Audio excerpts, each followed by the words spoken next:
Road నిర్మిస్తాము, regional ring road నిర్మిస్తాము, మచిలీపట్నం పోర్టుకు రోడ్లు వేస్తాము, శ్రీశైలానికి ఎలివేటర్ కారిడార్తో పాటు గ్రీన్ఫీల్డ్ హైవేస్ నిర్మిస్తాము. ప్రపంచంలోనే అత్యధికంగా గ్లోబల్ కేపబిలిటీ సెంటర్స్ని ఇక్కడికి తీసుకొచ్చి పెడతాము, డేటా సెంటర్స్ని ఇక్కడికి తీసుకొచ్చి పెడతాము, ఫార్మాలో పెట్టుబడులు తీసుకొస్తాం, పరిశ్రమలు తీసుకొస్తాము, ఈవీ వెహికల్స్ ఆటోమొబైల్ ఇండస్ట్రీని హైదరాబాద్ నగరానికి తీసుకొస్తాము, శాంతి భద్రతలను కాపాడతాము, గంజాయి డ్రగ్స్ను తొక్కి నారదీస్తాము. ఇవాళ మనం ఎంత కష్టపడ్డా మన పిల్లలు స్కూల్కి పోయి గంజాయి చాక్లెట్లు తినే పరిస్థితి వచ్చిందంటే ఎంత ఆందోళనకరమైన పరిస్థితి ఉంది నగరంలో. చెరువులు కబ్జా పెట్టుకొని, నాలాలు కబ్జా పెట్టుకుంటే ఆ నీళ్లు మనం జీవితాంతం కష్టపడ్డ వస్తువులన్నీ కూడా నీట మునిగిపోతే ఆ దుఃఖం ఏందో చూడండి. నాలాలు చెరువులు కబ్జాలు పెట్టుకున్న వాళ్ళు పదుల మీద ఉంటే వాళ్ళ కబ్జాల వల్ల మునిగేటోళ్ళు వేల మీద వేలాది కుటుంబాలు ఉన్నాయి. వాళ్ళకి న్యాయం చేద్దాం, నష్టపరిహారం ఇద్దాం. చెరువులు ఆక్రమించుకున్న వాళ్ళు లేకపోతే నాలాలు ఆక్రమించుకున్న వాళ్ళు పేదోళ్ళు ఉంటే, బలిసినోడు ఉంటే పగులుతుంది, పేదోడు ఉంటే ఆదుకుందాం. రాండి, ఒక ప్రణాళికబద్ధంగా అసెంబ్లీలో చర్చ పెడదాం, ఒక ప్రత్యేకమైన చర్చ తీసుకుందాం. హైడ్రా మీద, ఈగల్ ఫోర్స్ మీద, రెండింటిని ఎప్పుడు చెప్తే అప్పుడు పెడతా సెషన్స్, నిర్దిష్టమైన చర్చ చేద్దాం. మీరు మొత్తం చెప్పండి, మేము చేస్తున్న తప్పులేమనుంటే తీసుకురండి, సరిదిద్దుకుందాం, సవరించుకుందాం. మేము చేస్తున్న మంచి పనులు మొత్తం వివరాలు తీసుకొస్తా.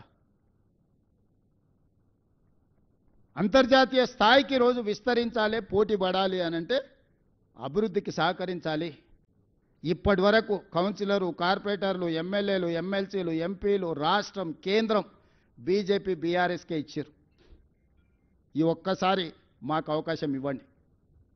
నవీన్ యాదవ్ యువకుడు, ఆ పిల్లగాడు అక్కడనే పుట్టిండు, అక్కడనే పెరిగిండు. ఆ పిల్లగాడిని రౌడీ రౌడీ అని మాట్లాడుతారు. ఎవడా దీపావళి పండుగ రోజు గంజాయి కొట్టేటోడు రౌడీ అవుతాడా? గల్లీల పేదోళ్ళకి అండగా నిలబట్టోడు రౌడీ అవుతాడా? 10 ఏళ్ళ సినిమా హీరోల గెస్ట్ హౌస్లలో నువ్వు ఎట్లా గడిపినావో లోకానికి అంతే తెలుసు. ఎప్పుడైనా సినిమా కార్మికుల గురించి ఏ రోజు అని పిలిచి మాట్లాడినవా? ఈరోజు మా ప్రభుత్వాలను పిలవడం, మాట్లాడడమే కాదు, లైఫ్ ఇన్సూరెన్స్, జీవిత బీమా, ఆరోగ్య బీమా, వాళ్ళ పిల్లల చదువులకు కావాల్సిన ప్రణాళికలు. రేపు సినిమా టికెట్ల ధరలు పెంచితే 20% వాళ్ళకు వెల్ఫేర్ బోర్డుకి ఇస్తేనే సినిమా టికెట్ల ధరలు పెంచుతానని నేను మాట ఇచ్చిన. ఈరోజు చిత్రపురి కానీ, ఫిలిం నగర్ కానీ మేము కట్టినాయి కాదా, మేము ఇచ్చినాయి కాదా? ఈరోజు సినిమా ఇండస్ట్రీ 1964లో నంది అవార్డులు మేము మొదలుపెట్టినాం, కళాకారులను ప్రోత్సహించాలని. 10 ఏళ్ళు నువ్వు బంద్ పెడితే మళ్ళీ గద్దరన్న పేరు మీద అవార్డ్స్ ఇచ్చింది మేము కాదా? ఈరోజు నంది అవార్డ్స్ నుంచి ఆస్కార్ అవార్డు వరకు తెలుగు ఫిల్మ్ ఇండస్ట్రీ విస్తరించిందంటే దానికి కాంగ్రెస్ కారణం కాదా?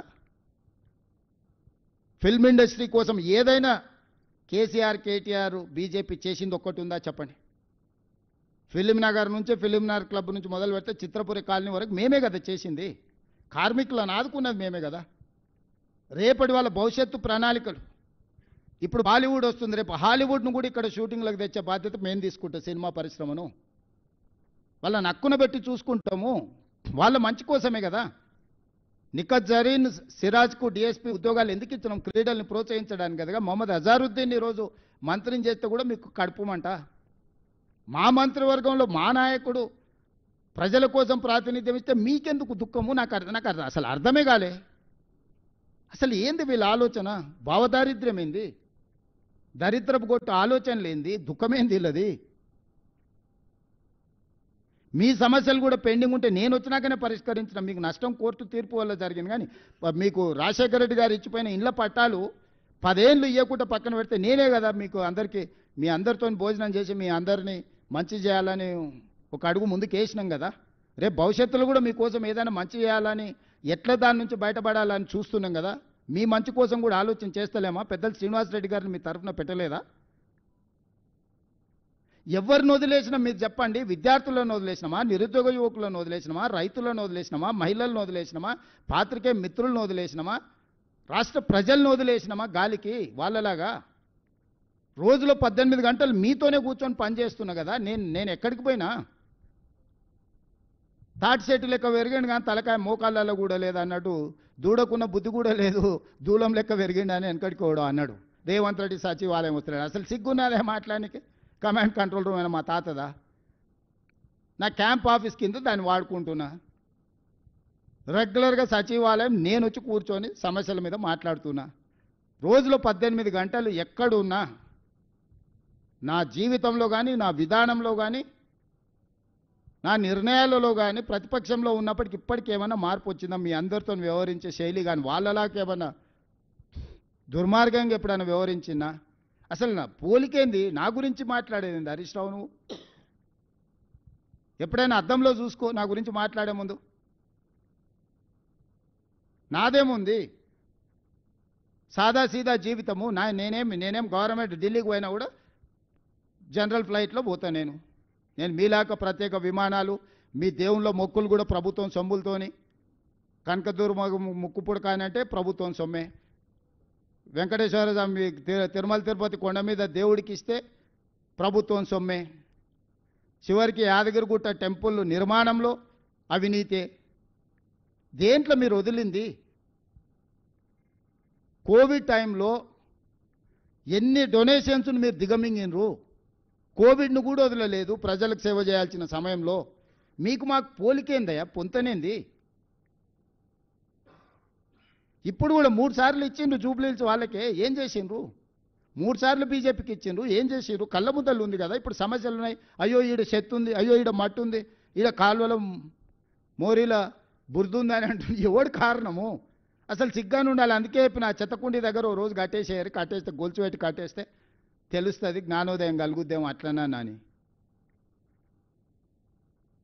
అన్ని సమస్యలను పరిష్కరించి నగరాన్ని అంతర్జాతీయ ముఖచిత్రంలో పెట్టడానికి జూబ్లీహిల్స్ నియోజకవర్గ ఓటర్లను సహకరించాల్సిందిగా నేను విజ్ఞప్తి చేస్తున్నా. మీడియా మిత్రులకు కూడా సర్వేల గురించి నేను ఎక్కువ మాట్లాడదలుచుకోలే. సారు కారు 16 అన్నారు, పరారు అయిపోయారు. 100కి తగ్గేది లేదన్నారు, బొక్కలు ఇరిగి బోర్ల పడ్డారు. ఒక 10 ఉదంతాలు చూసినాం. నేను ఏ సర్వే ఏజెన్సీలను ఎవరి గురించి నేనేం అనదలుచుకోలే. మనం బ్యాండ్ మేళం మనం డబ్బులు ఇచ్చి పిలుచుకుంటే వాడు మనం పాడవన్న పాట పాడతాడు, వేరే పాడతాడా? మనం ఒకవేళ సావు కూలిస్తే సావు పాట పాడమంటే సావు పాట పాడతాడు, కానీ పెళ్లి పాట పాడతాడు పాడాడు కదా. మనం నగదిచ్చి మనం సర్వే చేసుకుంటే మనకు అనుకూలంగానే ఇస్తాడు, వ్యతిరేకంగా ఎందుకు ఇస్తాడు? వాళ్ళు ఏదో నగదిచ్చారు, వాళ్ళు ఏదో చేసుకోరు. వాళ్ళ మీద చర్చ చేస్తూ నేను ఏ ఛానల్స్ని ఏ పేపర్లను ఎందుకు వేసిరని